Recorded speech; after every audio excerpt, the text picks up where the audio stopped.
Hello and welcome back to the channel everyone. हर दिन हमारे स्क्रीन्स पर millions and millions of messages से की बम्बार्डमेंट होती है। दिन और रात हमको ये कहा जाता है कि हमारी चॉइसेस क्या होनी चाहिए, हमने क्या खरीदना चाहिए, हमने क्या पहनना चाहिए, कौन से आइडियाज को एक्वायर करना चाहिए, किसको वोट करना चाहिए। All of this is a part of a bigger plan. और ये वो चीज है जो हमारे विजन ऑफ द वर्ल्ड को सेट करती है। इसी को प्रोपेगेंडा कहा जाता है। 17th सेंचुरी में वैटिकन इसका यूज किया करता था और इसकी मीनिंग ये थी that it was considered as a concerted effort to promote a philosophy, a way of living. और वैटिकन इसको कहते थे office for the promotion of faith. 20th century के आते आते ये कॉन्सेप्ट बदल गया। गवर्नमेंट ने इसको इस्तेमाल करना शुरू किया and over a period of time government started using it to manipulate the masses to justify war and get public and popular support. और यहीं से इस टर्म प्रोपेगेंडा ने नेगेटिव मीनिंग लेना शुरू कर दिया। आज जब हम प्रोपेगेंडा कहते हैं तो प्रोपेगेंडा के माना होता है miss information, mistrust, half truth, lies, biases, selective history and also brainwashing। World war one जब हुई तो वर्ल्ड वॉर वन में ब्रिटेन और अमेरिका ने एक प्रोपेगेंडा चलाया। उन्होंने जर्मनी को एज अ विलन पेश किया, एज अ बारबेरिक नेशन पेश किया and their intention to be very clear and pure. अपने आप को उन्होंने हीरो पोर्ट्रे किया as if they are the people who are there to save and instil democracy into Europe. ये वो लोग हैं, अमेरिका और ब्रिटेन वो हैं जो यहाँ पर फ्रीडम लाना चाहते हैं, डेमोक्रेसी लाना चाहते हैं और इस जगह को लिबरेट करना चाहते हैं। ये ऐसे जुमले हैं, ये ऐसे सेंटेंसेस हैं जिनको हमने बार बार सुना है। In international arena, still to justify war, we still echo and hear the same words। और इसी के दौरान वुड्रो विल्सन के एडमिनिस्ट्रेशन में एक बहुत ही टैलेंटेड यंगस्टर थे who was working and he was the one who first came up with the idea and he gave birth to a completely new field of public relations। उन्होंने public relations का एक office बनाया और उसका main intention ये था to manufacture consent. Public consent कैसी बनाई जाए इस पर वो काम करते थे। उन्होंने अपनी लाइफ में बड़े बड़े काम किए हैं and we need to understand his political theories. 1919 में उन्होंने अपना प्राइवेट ऑफिस खोला और उनके क्लाइंट्स बड़े बड़े presidents, prime ministers, government officials, बड़ी बड़ी मल्टीनेशनल कॉरपोरेशंस होती थी। उनकी लाइफ की एक इंपॉर्टेंट इवेंट हुई 1920s में। उनको हायर किया लकी स्ट्राइक सिगरेट्स ने। अपनी सेल को बढ़ाने के लिए एडवर्ड बर्नेज ने उनको एक प्लान दिया। न्यूयॉर्क में जब ईस्टर परेड हो रही थी, उन्होंने कुछ मॉडल्स को हायर किया और मॉडल्स को हायर करके उस परेड के अंदर उनको सिगरेट्स को सब पब्लिक के सामने जलाने के लिए कहा और स्मोक करने के लिए उनको इंस्ट्रक्शंस दिए गए। They were heavily paid for that. उस टाइम पर न्यूयॉर्क में and even in America women having cigarettes were considered as a taboo.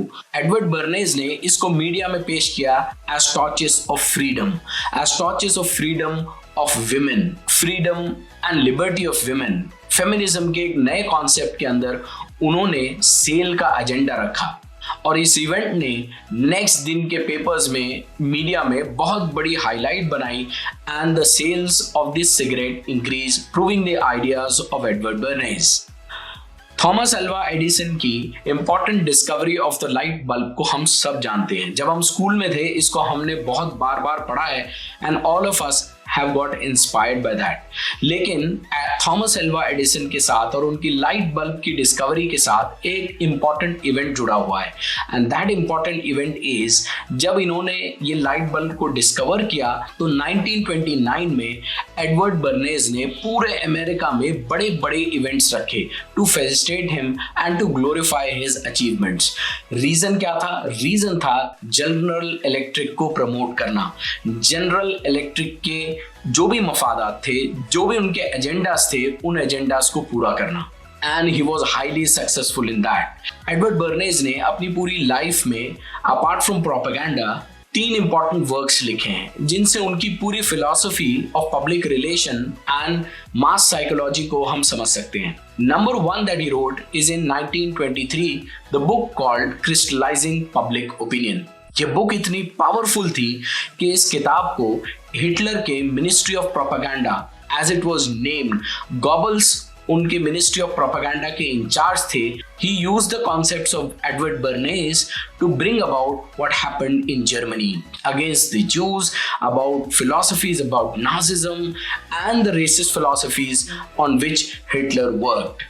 Second book जो उन्होंने ऑथर की that was in 1945, it was called public relations, और third थी 1947 की the engineering of consent.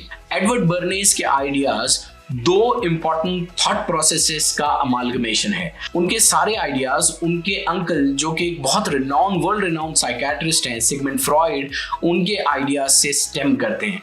और the basic idea of Sigmund Freud that is irrationality of man, यानी as human beings हम कितने इरैशनल हो सकते हैं, हम कैसे इंसानों के कत्ल को भी जस्टिफाई कर सकते हैं, हम कैसे किसी वॉर को जस्टिफाई कर सकते हैं, हम कैसे किसी बैड पॉलिसी के ऊपर खुश हो सकते हैं।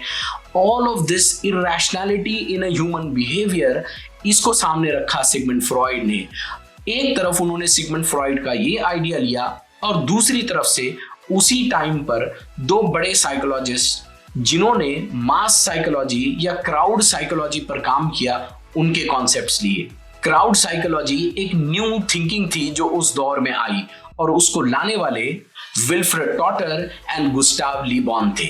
ये दोनों concepts, irrationality of human beings and the crowd psychology, इसको मिलाकर जो पावरफुल अमालगमेशन बनाया गया, that was propaganda. Propaganda Edward Bernays कहते हैं कि इतना पावरफुल टूल है कि आप किसी भी मासेस से, किसी पॉपुलेशन से वो करवा सकते हैं जो आप चाहते हैं। And it is as simple as just कि आप लाइट का कोई स्विच चालू या बंद करें। अपने इस पॉलिटिकल थियरी प्रोपेगेंडा में वो इंपॉर्टेंट रिलेशनशिप बताते हैं प्रोपेगेंडा एंड डेमोक्रेसी की। वो कहते हैं कि डेमोक्रेसी में हम सब जानते हैं everybody has the right to vote, हम सब के पास ये इख्तियार है कि हम किसी को भी वोट कर सके। लेकिन बर्नेस कहते हैं कि इसके पीछे छुपा हुआ एक इंपॉर्टेंट सच है, और वो इंपॉर्टेंट सच ये है जो पॉलिटिकल पार्टीज गवर्न करती हैं, क्योंकि पॉलिटिकल पार्टीज एजेंडा सेट करती हैं, पब्लिक एजेंडा नहीं सेट करती है। पॉलिटिकल पार्टीज हमारे सामने सिर्फ कपल ऑफ कैंडिडेट्स की चॉइसेस देती है। We don't have anything to choose except what is being given by the political parties, and this is something which is controlled by the propaganda. The public agenda of an election, a public agenda of a nation is set by a few group of people. Berners कहते हैं कि successful political campaigns को चलाने के लिए सिर्फ दो चीजों की जरूरत पड़ती है। Number one, how public mind works, and number two, mass psychology.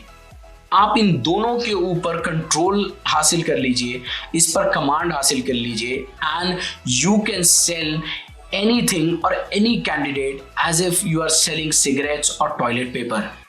ये इतना आसान है, एडवर्ड बर्नेस कहते हैं। कई बार हम इलेक्शंस में देखते हैं कि बहुत सारे पॉलिटिशियंस के पीछे बहुत बड़ी बड़ी रैलीज आती हैं, बहुत सारा क्राउड आता है, और ये क्राउड जो है बहुत इमोशनल हो जाता है, रैलीज बहुत इमोशनल हो जाती हैं।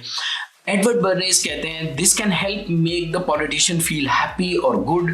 क्राउड भी इसमें गुड और हैप्पी फील करता है, लेकिन जरूरी नहीं है कि this transforms into a positive result. और हमने कई बार ऐसा देखा है कि बहुत सारे पॉलिटिकल लीडर्स, उनकी सभा में बहुत बड़ा बड़ा क्राउड टर्नओवर होता है, but still it doesn't transform into a political victory. वो कहते हैं इसको समझने के लिए हमको जो चीज वर्कआउट करने की जरूरत है वो ये है कि which events and what media is the most effective. और यही आज के पॉलिटिकल सिनारियोस पर बिल्कुल फिट आता है। आज के with advent of social media and IT cells, इसने प्रोपेगेंडा मशीनरी को 10 टाइम्स बढ़ा दिया है। वोटर्स और जनरल मासेस अपने अपने वर्ल्ड व्यू में छुपे हुए रहते हैं, अपने अपने वर्ल्ड व्यू ही को देखते हैं, उनको दुनिया उसी तरह से नजर आती है। This is one of the important ways in which propaganda affects the national policy. 1928 में आर्थर पॉन्सॉनबी ने एक किताब लिखी, फॉल्सहुड इन वॉर टाइम, और उन्होंने बताया कि वॉर टाइम में किस तरह से ये प्रोपेगेंडा मशीनरी इस्तेमाल होती है पब्लिक के माइंड को ब्रेन वॉश करने के लिए। और ये वो टाइम था जहां से प्रोपेगेंडा एक नेगेटिव मीनिंग में इस्तेमाल होने लगा। हम देखें कई पॉलिसीज ऐसी होती हैं जिनके हिडन एजेंडाज होते हैं, like 1945, we have the example of the United Fruit Company. United Fruit Company Guatemala की नई इलेक्टेड गवर्नमेंट से बहुत परेशान थी. It did not have favourable circumstances there.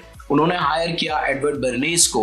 Edward Bernays का काम ये था कि CIA और विल्सन एडमिनिस्ट्रेशन को ये बात परसुएड करवा देना ये जो गवर्नमेंट है it is some kind of a communist plot against the United States. Edward Bernays ने काम किया और यही हुआ. A democratically elected government was overthrown in Guatemala. Jacob Arbenz को उठाकर फेंक दिया गया और फिर एक पपेट गवर्नमेंट इंस्टॉल कर दी गई. इस पपेट गवर्नमेंट ने एक काम किया, लॉज को रिलैक्स किया, न्यू कॉलोनाइजेशन शुरू हुआ, चीप लेबर फ्रूट कंपनी को मिला and the politics of extraction and politics of colonialism and colonial industrial enterprise चलने लगा. This is how much powerful this tool is. हम सब जानते हैं कि आज की जो सोशल मीडिया की दुनिया है, whether it is through messages, through WhatsApp, through Twitter, through Instagram, through Facebook, through various blogging websites, through YouTube and lots of propaganda machinery at hand, there are enormous amount of data and research available जहां पर national agendas and national politics को decide किया जाता है, जहां पर multinational corporations अपने आप को और अपने प्रोडक्ट को बेचती हैं और कंसेंट को मैन्युफैक्चर करती हैं, मासेस के माइंड को कंट्रोल करती हैं. And many times it has become so obvious. ये बहुत साफ पब्लिक को नजर आता है. बड़ा सवाल ये है कि इतना साफ नजर आने के बाद भी लोग इसमें विश्वास क्यों करते हैं. एडवर्ड बर्नेस से जब ये कहा गया, ये पूछा गया, तो उन्होंने बहुत अच्छा इसका जवाब दिया कि चाहे हर आदमी प्रोपेगेंडा का इस्तेमाल करना शुरू कर दे, पब्लिक इसको यूज करना, क्राउड इसको यूज करना बंद नहीं करेगी. उसके पीछे क्राउड की एक साइकोलॉजी काम करती है और वो साइकोलॉजी ये है कि प्रोपेगेंडा लोगों की या क्राउड की चॉइसेस को सिंप्लीफाई कर देता है, उनके काम को आसान बना देता है, उनको एक और दो चॉइसेस देकर दुनिया को सफेद या काली में डिस्टिंग्विश करके ये बता देता है कि आपका काम सिंपल हो गया है and what the crowd wants is a simplified job.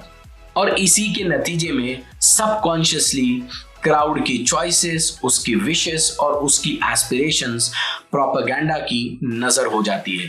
Propaganda is a very very powerful tool. It's a very powerful theory that still is being used. तो ये थे एडवर्ड बर्नेस और उनका political theory of propaganda and public relation.